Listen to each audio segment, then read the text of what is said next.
मर्द के आंसू, परिवार को खतरा, सीएम हाउस में किडनैपिंग। सियासतदानों का काम ही सियासत करना है।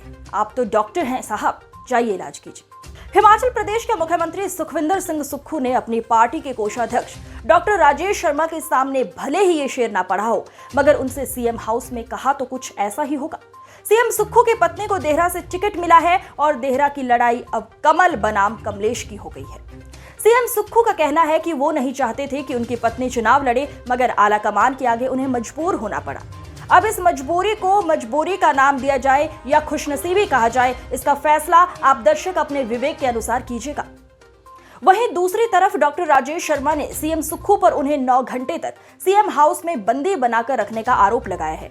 डॉक्टर राजेश शर्मा ने कहा है कि कांग्रेस के नेता, मंत्री और विधायक उन्हें धमका रहे हैं, कह रहे हैं कि तुम्हारा कारोबार बंद करवा देंगे। इतना कहते ही डॉक्टर राजेश शर्मा फफक फफक कर रोने लगे। भरी सभा में एक मर्द की आंखों से गिरते आंसुओं को देखकर हर किसी का दिल पसीज गया है और हमें एक पुराना शेर याद आया। बहती नहीं है मर्द की आंखों से जुए अशक, लेकिन हमें बताओ कि हम किस लिए हंसे। बहरहाल देहरा सीट से दोबारा टिकट पाने की चाह लिए बैठे हिमाचल के सबसे अमीर डॉक्टर को देहरा के सरकारी अस्पताल में अपना इलाज करवाना पड़ा है। डॉक्टर राजेश शर्मा को जो लोग नहीं जानते, वो उनके आज के वीडियोस को देखकर ना तो उनकी शख्सियत का अंदाजा लगा सकते हैं और ना ही हैसियत का। 60 करोड़ से अधिक की संपत्ति के मालिक डॉक्टर राजेश शर्मा कांगड़ा जिले के प्रमुख हस्ताक्षरों में से एक हैं, जिन्हें राजनेता और एक कारोबारी से ज्यादा समाजसेवी के रूप में जाना जाता है। डॉक्टर राजेश कांगड़ा सीट से 3 बार निर्दलीय चुनाव लड़ चुके हैं, लेकिन कभी नहीं जीते। साल 2022 में देहरा सीट से उन्हें कांग्रेस का टिकट भी मिला, जहां उन्होंने होशियार सिंह को कड़ी टक्कर भी दी, लेकिन 3800 वोटों के अंतर से उन्हें हार का सामना करना पड़ा। इसके बाद डॉक्टर राजेश कांगड़ा लोकसभा से टिकट पाने के प्रयास में कई बार दिल्ली गए, मगर जब कांग्रेस आलाकमान ने टिकटों की लॉटरी खोली तो आनंद शर्मा को कांगड़ा सीट से प्रत्याशी बना दिया गया। इसके बाद भी डॉक्टर राजेश ने उम्मीद नहीं छोड़ी और उपचुनाव का ऐलान होने के साथ ही एक बार फिर से देहरा में एक्टिव हो गए।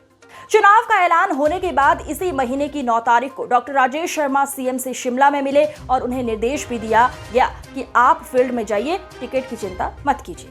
मगर फिर भी सीएम का आश्वासन उनके काम न आया और डॉक्टर राजेश का पत्ता काटकर कांग्रेस ने सीएम सुक्खू की पत्नी कमलेश ठाकुर को अपना उम्मीदवार बना दिया। अब टिकट कटने का ये दुख डॉक्टर राजेश शर्मा संभाल नहीं पा रहे हैं और उन्हें पैनिक अटैक भी आ गया है।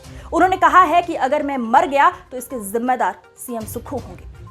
वहीं डॉक्टर राजेश ने सीएम हाउस में मिल 8 से 10 घंटे तक मिली मानसिक प्रताड़ना का जिक्र करते हुए बताया है कि वो उपचुनाव के लिए 2 पर्चे भरेंगे, एक निर्दलीय उम्मीदवार के तौर पर और दूसरा कांग्रेस उम्मीदवार के तौर पर। वहीं डॉक्टर राजेश शर्मा की पत्नी ने बताया है कि मुख्यमंत्री सुखविंदर सिंह के टॉर्चर से इस कदर आहत हैं कि वे रात भर सो नहीं पाए हैं। उन्होंने कहा कि अगर डॉक्टर साहब को या हमारे परिवार को कोई क्षति होती है तो इसके जिम्मेदार खुद मुख्यमंत्री होंगे। बहरहाल एक प्रबल दावेदार की टिकट काटकर सीएम की पत्नी को टिकट देने का फैसला कांग्रेस भीतर मौजूद परिवारवाद रूपी कुरीति को एक बार फिर उजागर कर गया है। डॉक्टर राजेश राहुल गांधी के साथ भारत जोड़ो यात्रा में शामिल हुए थे, मगर आज राहुल गांधी के जन्मदिन पर उन्हें पार्टी तोड़ने का दोषी बताया जा रहा है। खैर, राजनीतिक पंडितों की माने तो देहरा विधानसभा क्षेत्र से डॉक्टर राजेश कांग्रेस पार्टी के एक प्रबल दावेदार के रूप में सबसे आगे चल रहे थे। एक और जहां भाजपा ने होशियार सिंह को टिकट दिया, तो वहीं देहरा विधानसभा क्षेत्र के कांग्रेस कार्यकर्ता आस लगाए बैठे थे कि देहरा विधानसभा से डॉक्टर राजेश को ही कांग्रेस पार्टी अपना उम्मीदवार चुनेगी। लेकिन ऐन वक्त पर कांग्रेस पार्टी ने हिमाचल प्रदेश के मुख्यमंत्री सुखविंदर सिंह सुक्खू की पत्नी को टिकट देकर मैदान में उतार दिया। अब ये देखना दिलचस्प होगा कि हिमाचल प्रदेश के मुख्यमंत्री सुक्खू की पत्नी किस तरह से होशियार सिंह को टक्कर देंगी और डॉक्टर राजेश शर्मा इंडिपेंडेंट उम्मीदवार के तौर पर देहरा में ताल ठोकते हैं, वो चुनाव परिणामों को किस तरह से प्रभावित करेंगे। अंत में एक बार फिर से वही पुराना शेर, सियासतदानों का काम ही सियासत करना है।